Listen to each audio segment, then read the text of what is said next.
and welcome to KnightHunter Books. Today we have our June wrap-up, where I read a whole book. I read two, maybe a third. First thing to note is, we're not dead. You know, we are still here. Honest. It's just not been the most bookish couple of months. Yeah, I mean, I've been mainly reading one book for 2 months. And somebody has set me a to-do list, which involves lots of DIY. My first book is Eidolon by Libby McGugan. I'm not entirely sure where I acquired this book. I'm reasonably sure it was free. I think it might have been from a publisher table, so not free. Oh, really? Oops. Turns out, not really my thing. Not least taking 30 pages at the start of a relatively short book to characterise your protagonist as mopey and unempathetic is not the most efficient use of pages and doesn't necessarily make me want to keep reading. This is a tech thriller with a sort of metaphysical element. It starts out very much like your standard tech thriller. Loner, down on his luck, is recruited to do something slightly ethically shady, but, you know, he's the hero, so he's convinced it's the right thing to do.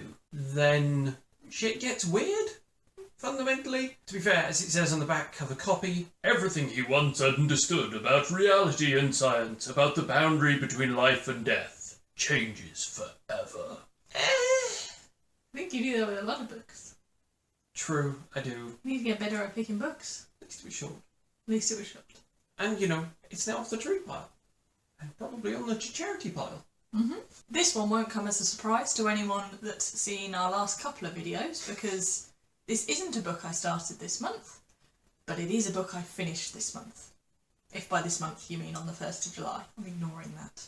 This is 1Q84 by Haruki Murakami, which is sort of split into 3 books, but I read it as one. So that makes it the longest book I've ever read. This book was originally published in the Japanese to quite a lot of anticipation. This was a book released when, frankly, he could get away with having no one edit the hell out of this. I would say, as a lover of short books that are to the point, that this is a bit flabby. It probably could have done with some extra reining in. So this is a magical realism type book set in Japan in 1984, kind of across most of that year, and is from 2 different points of view, and the chapters alternate between the 2. This book does involve alternate universes. The characters kind of start in one universe and then at some point or another find themselves in one that's a little bit weirder.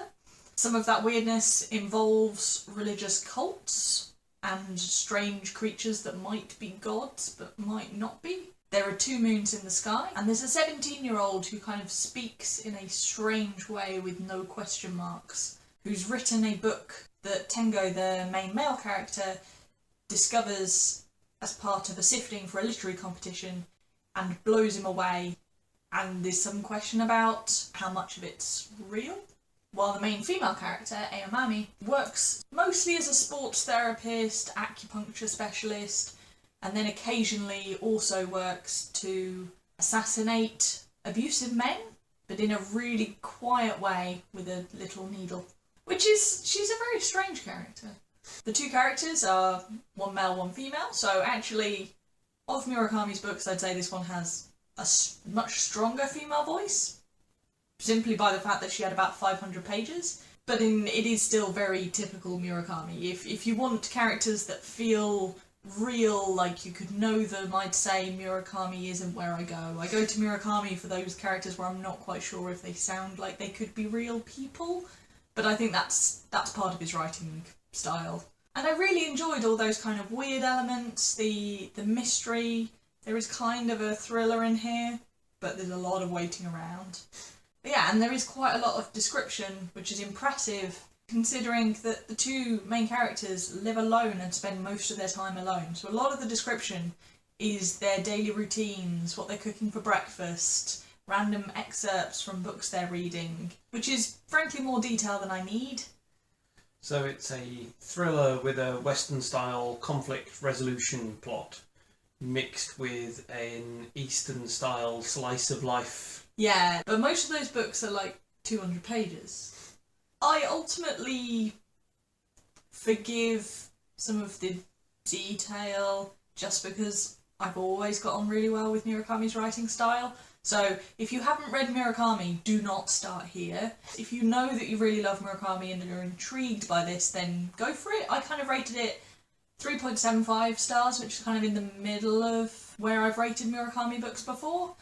But considering the time commitment, I'd say there's definitely other ones to read first. Kafka on the Shore is one I read most recently, and I preferred that to this. I'd say the one thing I didn't like so much about this, but some of the weirdness is definitely around sex. There's a lot of weird sexual relationships, including some that are underage, but then Murakami kind of goes out of his way to make up excuses for it.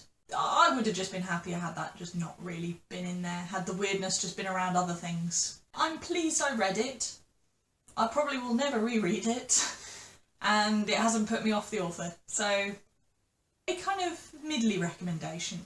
My next book is Starborn by Lucy Hounson. This is a freebie from one of the cons we were at last year. It's the first in a series. It's a fantasy which feels like setup. While I'm intrigued, I almost wish this had stayed as a prequel somewhere, as a world building material, and then actually started the story after this. This is book 0 in the series, it feels like. It's good and lays out lots of interesting concepts and leaves you in a really intriguing position at the end of the book. It just takes a while to get there, and the remainder of the series is clearly going to be very different to what we've been shown so far. Apart from the fact that probably about half the characters are female, this would have been considered a pretty standard 90s high fantasy fare. Girl on the edge of being told by the mystical artifact that rules her town what her destiny is going to be and what her real adult name is going to be, ends up instead being taken away by mysterious strangers who can wield magical forces. Through travelling with them and being taken to the isolated magic school, develops ridiculous amounts of power. So, you know, you get the leaving home and everything you've known, and the magical school, and the bullying teachers, secret societies. So yeah, it's a little tropey in places. On the other hand, as I say, it's really frustrating that the most original, most interesting thing is the thing that happens right at the end. I would have liked to have that happen at the end of the prologue, which obviously I can't tell you what it is because it's a massive spoiler. So you're going to pick up the next one? Yeah, if I see it. I haven't seen it, to be fair, and I would suggest maybe holding off until people have reviewed the second one to see if it's worth it. And I might even just jump in at the second book. So those are the 3 books we read this month? I have read another one, but that's going to appear in a Hugo Voters pack video. Yeah, so we're going to Worldcon this year, and that means we get to vote in the Hugo Awards, and the voting closes at the end of July. And we've just got a pack with a whole load of books to read.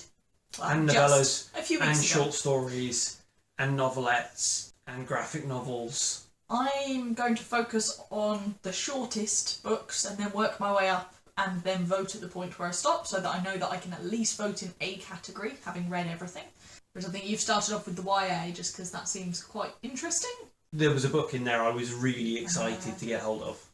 Yeah, so see how we get on with that. It might be a slightly strange wrap-up next month of lots of little things, so we will probably just try and pick out some of our favourites. Definitely shout below if you're reading any of the Hugo nominees. For that matter, we're also going to Nine Worlds. It's going to be a busy August. Thank you for watching.